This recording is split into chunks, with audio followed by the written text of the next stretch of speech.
Today is Friday. It's weigh-in day. Boxing talk. Um, so Davis and Roach are doing their weigh-in as well as the undercard fighters. It's weigh-in day today. I'm always excited for a match.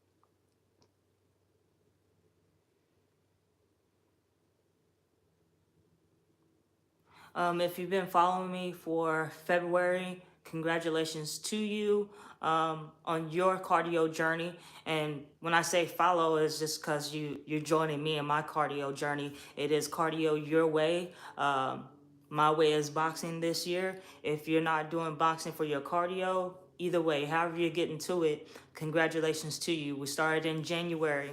We're in our second month of really finishing up our second month, and I appreciate you all joining me and having me included on your journey.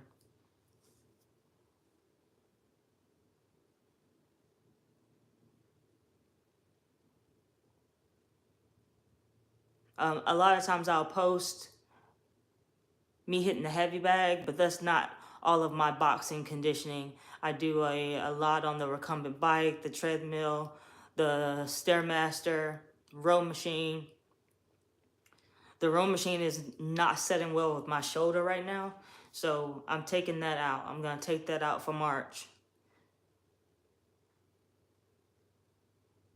But all those things strengthen and condition yourself for boxing, or for me, it does.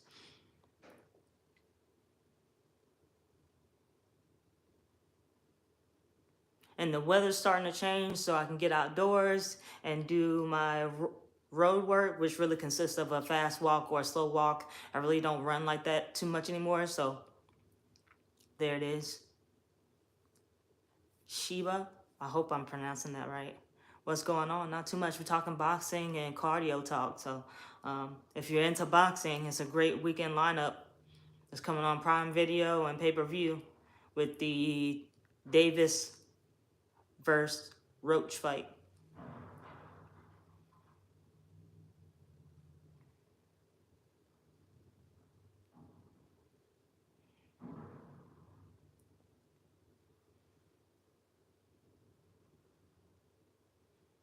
I'm also excited about the undercard. It's not just the main event. I'm excited about the undercard. So like Gary Russell, I'm excited to see him back in the ring even after his previous loss. He's right back at it. He didn't take too much time off, and I want to see him for sure. J Rock, of course. Who doesn't want to see Williams rock out? And he's had a trying time in boxing, but the thing is, he keeps coming back after a loss, a win, being a champion, having the belts. He keeps coming back, and I like that tenacity that he has. So I'm definitely ready to see J Rock in the ring and see what he has.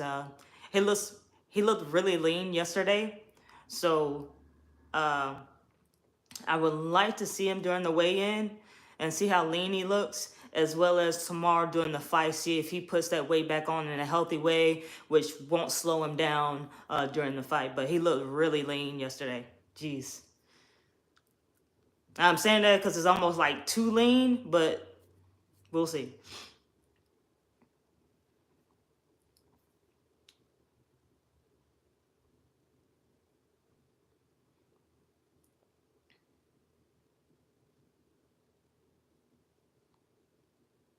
During this weigh-in, they have some different announcers. The Amazon Prime is always doing something different, and they have some different commentators or announcers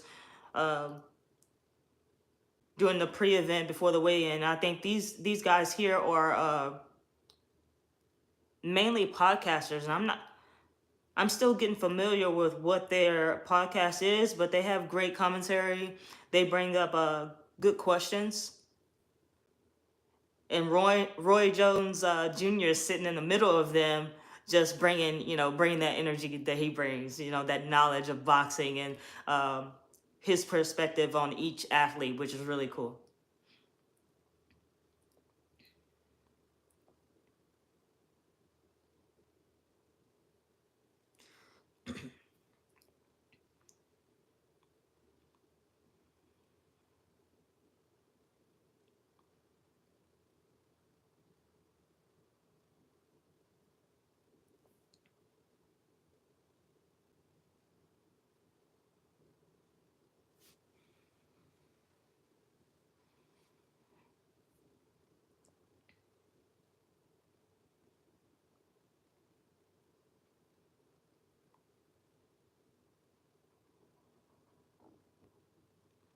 Roy Jones Jr. is bringing up the fact that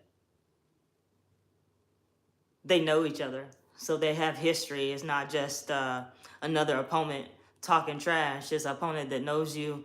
You had previous history in the amateurs and things of that nature. So Roy is bringing up a great conversation. And these commentators, they have like really good energy. They have culture, so they have really good energy with one another, and it's nice to see. It's different.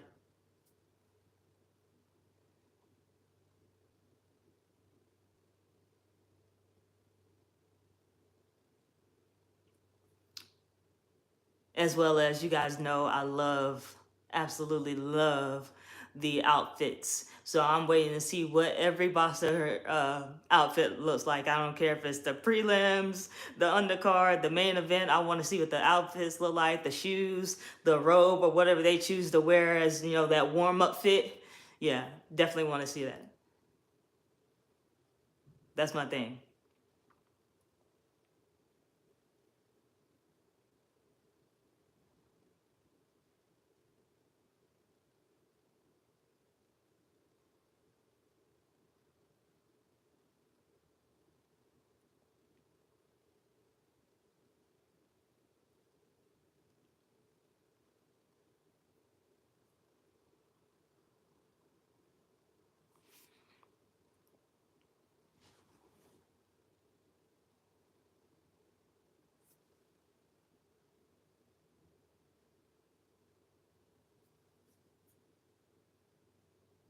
Oh, how are you? I'm doing great.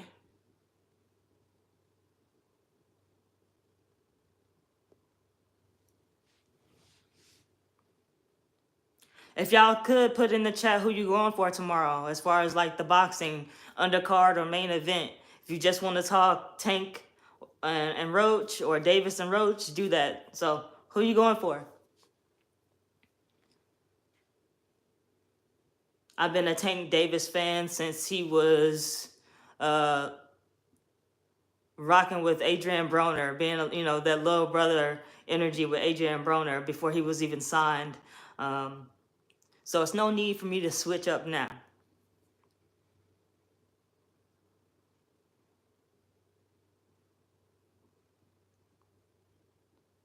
Roach has some different energy about him. Most definitely, he has that height. He's a lean athlete. He has nice muscle. It's not a dominating muscle like Frank Martin. Frank Martin had a lot of muscle that kind of like took away from his performance, whether people realize it or not. Being that thick in muscle and trying to go 36 minutes of just strict cardio, defense, moving, it takes away from your power and your performance. So he doesn't have that thick muscle like Frank Martin. Roach actually has lean muscle, which is a benefit to his fast twitch muscles and being responsive and not being tired in like the 6th or 7th round. He's still gonna have that energy, and the fact that he doesn't have to go down 5 more pounds will be pretty awesome.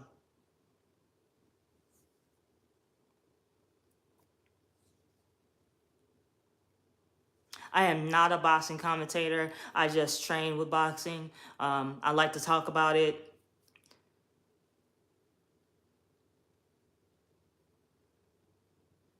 Carson Williams. Y'all simp over anything.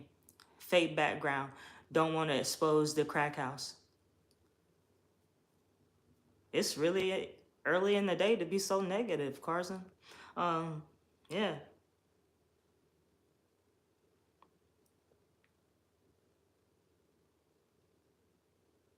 That's another thing that amazes me with going live. Like, people are so quick to respond negatively instead of just saying something that's positive. It's like being positive really hurts people. It doesn't. It's a great uplifter to your spirit, you know what I'm saying? So weird vibes, homie.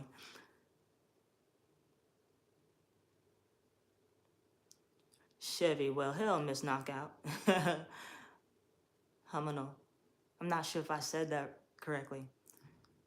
You're Orthodox or Southpaw? Definitely not Southpaw. Southpaw has a different energy to bring about, thinking wise, and that mental fortitude that you have to be in Southpaw stance. I'm definitely Orthodox. My right side is always back, and my left hand is that dominant hand, that jab hand, the working hand. So I'm an Orthodox. Arizona. I bet the weather's good out there until nighttime. It might get a little chilly. Carson Williams, y'all hate the truth. I don't hate the truth. It's just really early to be so negative. Um,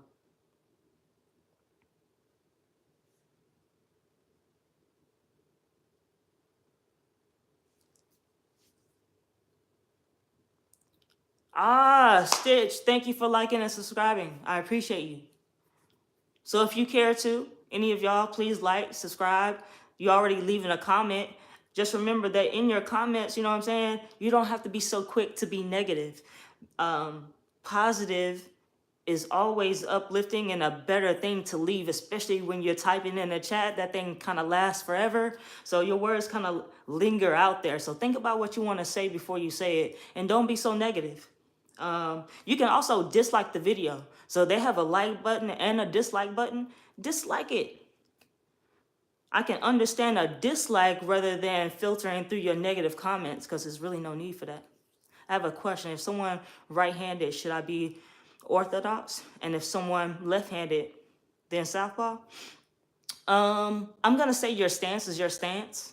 Now, if you are a switch type person, do your thing. I don't know too many people like that work well with it, other than, like, full-time boxers, professionals. But hey, do your thing. But if you're an Orthodox fighter, you're truly going to be Orthodox no matter who your opponent is. If you are a Southpaw fighter, you're truly going to be Southpaw no matter who your opponent is.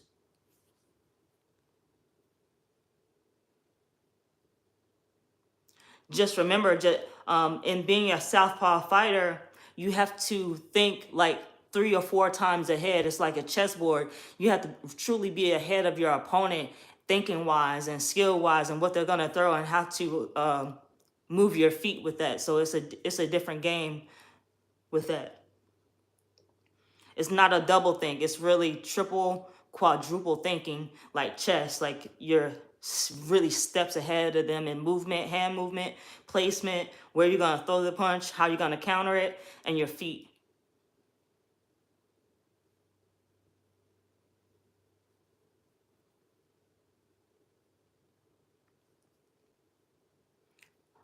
Being that you're commenting, hey, type in the chat who you're going for tomorrow during the boxing match.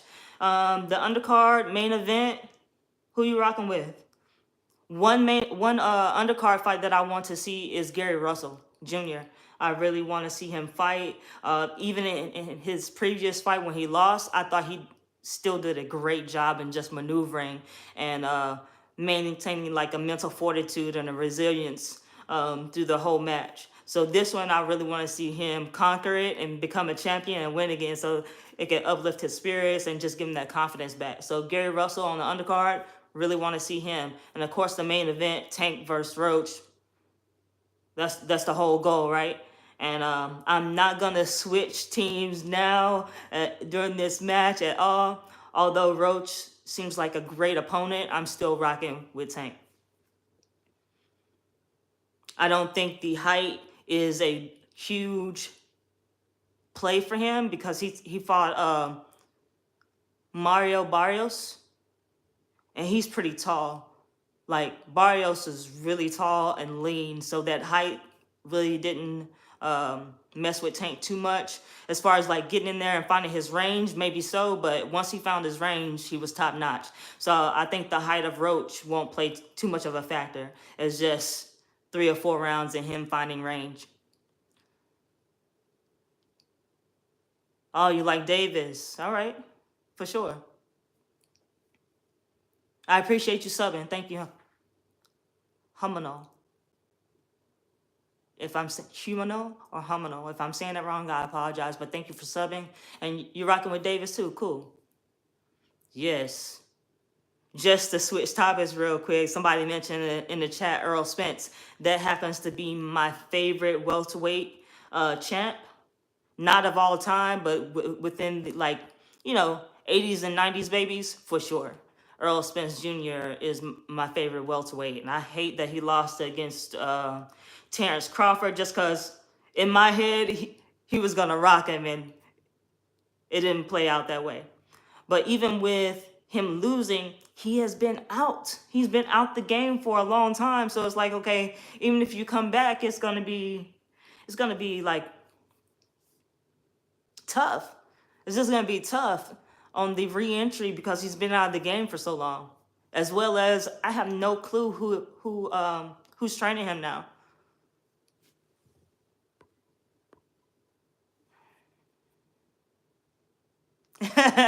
The background ain't full of no one. This is a cell. Sincere Styles again, just like Carson. Like, it's so early to be negative. You know what I'm saying? It's weird. Even professionals have backgrounds.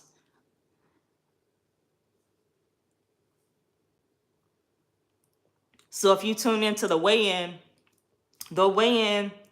before they get there and set everything up, it's just 4 walls. It's just an empty ass room with no promotion or anything, right?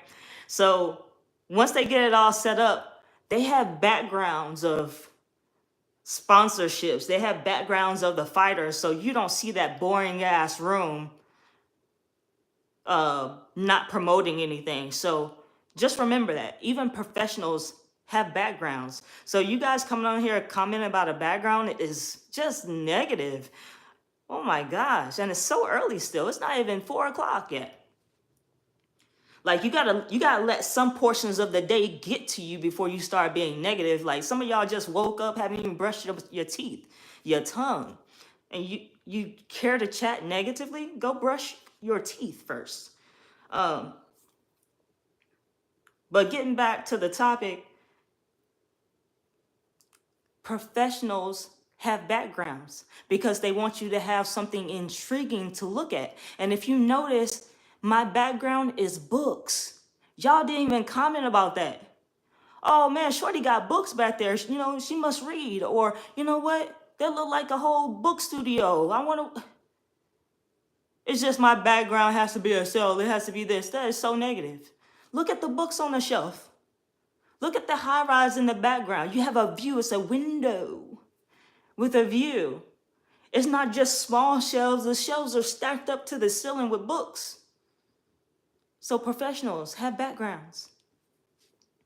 Now, to go back to what they're talking about during the weigh-in, it's just prelims. They're just doing a lot of talking to waste time so the fighters can get in there, get set up, so they can hop on the scale, which they probably already did the scale work well before they get to us. T-Man, Earl Spence is a good-hearted person. I hate it when good people lose. Oh, for sure. He just seems like a straight-up dude. Outside of boxing, he's just a straight-up dude. So once you get him inside a competition mindset, he still maintained that character of being a straight-up guy. Talk his talk, and then that's it. It's dead. You know what I'm saying? So I really like that about him. He keep it real, and I see why he has the nickname or the fighter name, The Truth, because he keeps it real. LeBron James. Okay, what about it?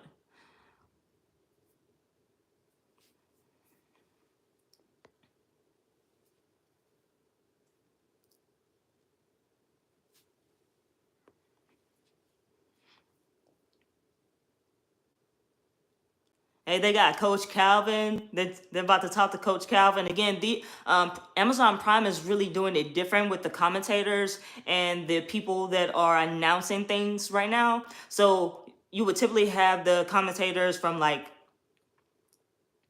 Premier Boxing, from Showtime, old school, but they have some podcasters here which they bring some different energy that I like. They bring different questions, what y'all like. So it's a highlight to have them. And in the middle of these two podcasters, commentators, is Roy Jones. So you know Roy Jones is always gonna be authentic, he's gonna be real, and he knows boxing. So they're talking to Coach Calvin right now, which is beautiful. Everybody thought they had beef where Coach Calvin wasn't rocking with him. Javante wasn't rocking with Coach Calvin, but that's dead.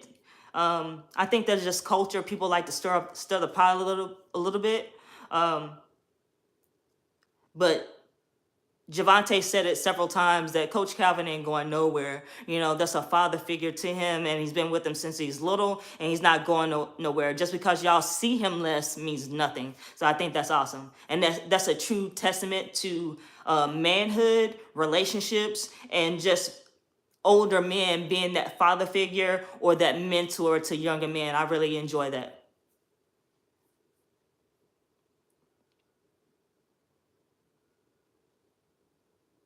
And if y'all could, like, subscribe. If you don't like it, there's a dislike button there too. So dislike it, give it a thumbs down. But either way, all I would ask is that you be more positive in the chat instead of being negative, because Hugh ni mal. Got you. All right. A play on words. I can rock with it.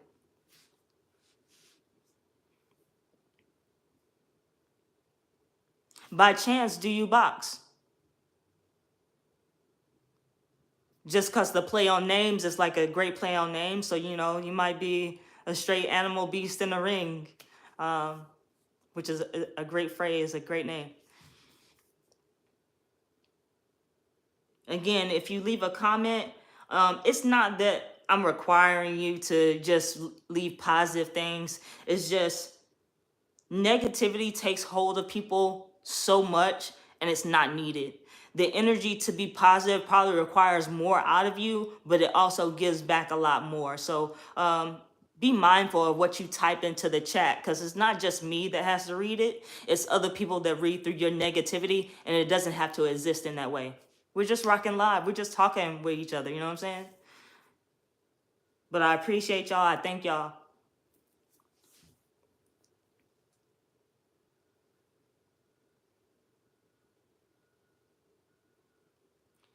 Roy Jones just said something that's really powerful about Coach Calvin's relationship with Javante.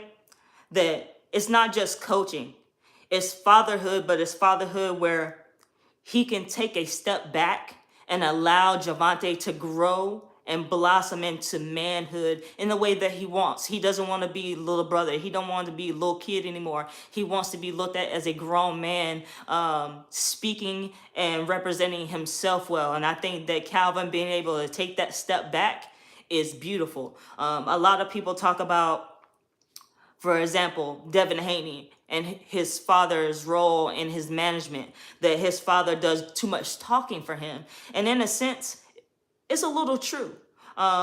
So it's a period where Devin is coming into his own manhood and he has to speak and present for himself, whereas his dad is doing a lot of that. And Coach Calvin is doing that in a different way. He knows that Javante sees him as a father figure. He knows that he's a mentor to Javante, but due to the lack of, you know, maybe the like that biological relationship, Calvin is able to take a step back and just let him be and grow. And then he steps back in once Javante says, yo, I need your advice. What's up with this, that? But he can totally be out of the limelight and still be present. And I think that speaks volumes to manhood again, and it speaks volumes to the culture.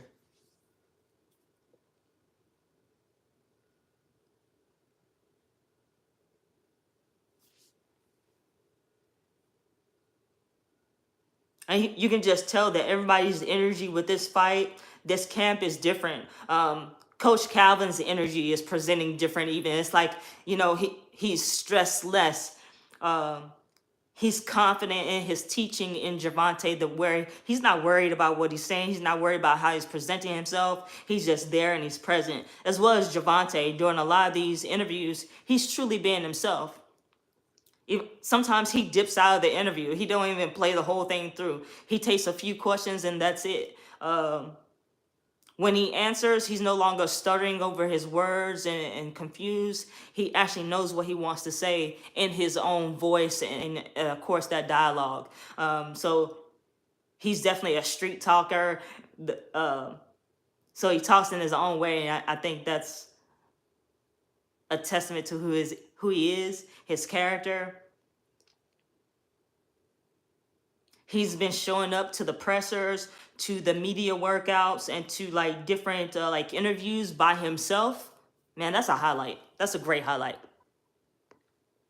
You can show up somewhere by yourself and still feel comfortable presenting yourself, speaking for yourself, and even leaving the room when you're ready to leave and not feeling obligated like I gotta stay. He's been his own business person. So I appreciate y'all. I love y'all. Remember, subscribe, like, dislike, leave a comment. And all y'all that commented, I appreciate that because you're engaging in the content. So I appreciate it. I'm about to log off now and enjoy the weigh-in. I might come back on this evening and just talk about the rest of the weigh-in and what my perspective. I appreciate y'all. Love y'all.